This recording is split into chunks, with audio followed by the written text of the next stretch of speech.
Hey folks, Dude here, coming to you of all things Wednesday, June 8th. And you can see I'm a little spiffed up here. Obviously, I took it a facial scrubbage and kind of cleaned up my act here. I'm just coming back from the funeral of the World War II gentleman, Mr. John Paul Kappas. Battle of the Bulge survivor, World War II badass, and general all around good gentleman. Reached an age of 91 some odd years of age for his passing, and we had to pay our final respects to him today, and of course, give him his final honors. And of course, today was his funeral. Now, of all those things I took from that was essentially we're paying honors to a gentleman who served his nation, was a good father, uncle, brother, uh, member of the community, call him what you will, just a general all around good egg. He shall be missed, and I would see him in the column of life well lived. To you, sir, I render full honors. I salute you. Now, also, in that time of afterwards, we had a meal and we're all sitting around shooting the breeze and what have you. And I hooked up with a gentleman who happened to be from New Jersey. Oh, man, New Jersey. Now, being that I'm a native New Yorker and there's such a thing known as not New York, known as in New Jersey. We don't know why, but there's this thing, okay? It's a thing between New York and New Jersey. Can we explain why it takes place? No, but there's a thing, okay? Ask any New Yorker, ask anybody from New Jersey. It's like, hey, man, what do you think about New York? And the guy from New Jersey's going to go, New York. And you can have the guy from New York going, hey, man, what do you think about New Jersey? And we're like, New Jersey. No, no real definable reason why there is this kind of thing, but it's there. It's in our blood. It's in our DNA. Okay, man. That's just how it is. All right. So essentially, I was talking with him, and of all things, he said his wife was a Hillary supporter.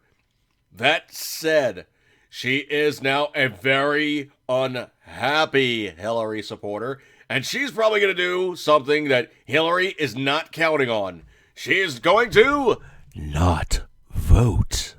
That's right. She's going to be sitting on her ass, not going out and doing the hard work and actually trying to get Hillary elected towards POTUS.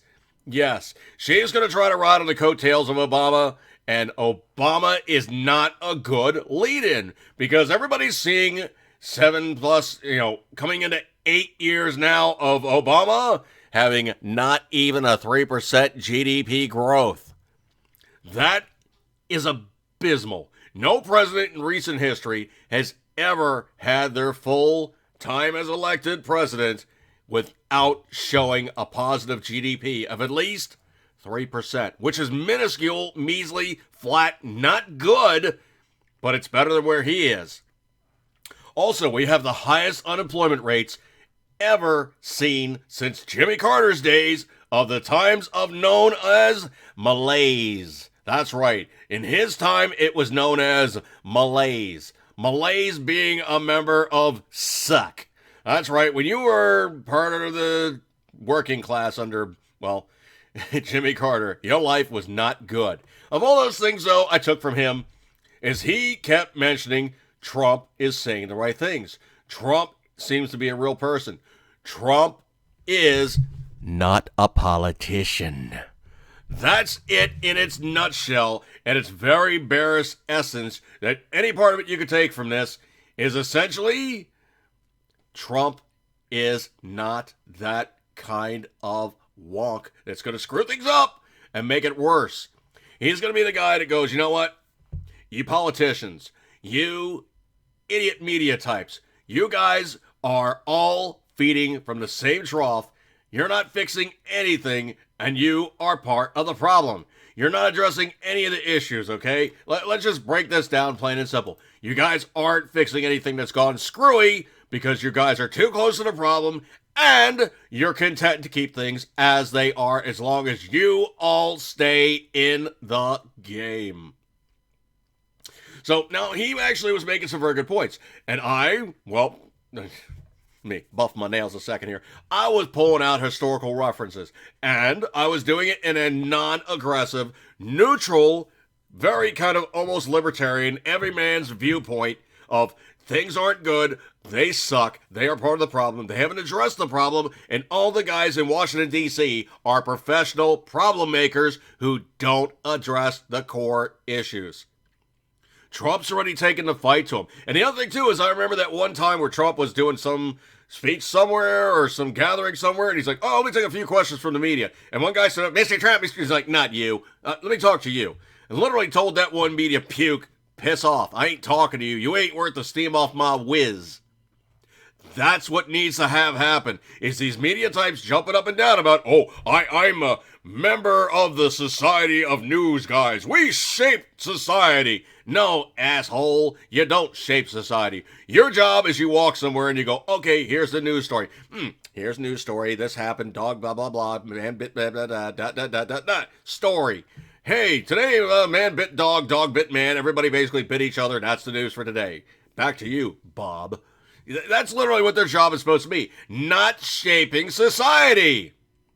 News guys relate the news stories. News guys don't shape, make, or try to have an agenda in their news stories. It is supposed to be an unbiased, trust-bound thing where you supply that which has happened and you pose it to people for them to decide on their own how to receive said news story.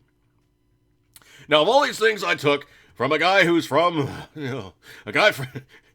I say it jokingly, folks, a guy from New Jersey, he is pretty much in the side of siding with Trump, and Hillary he sees as an absolute departure from anything good or any way, shape, or form of fixing the core problems in which we find ourselves of politicians who never leave Washington. They don't try to fix the problem. They play off each other. They feed to the media feeds back to them. They don't fix an effing thing except to make things completely worse than it was when they started. Oh, and of course, spending way too much damn money in the process and making us bankrupt, bereft of funds, deficit-ridden, interest rate sucking, stock market stupid.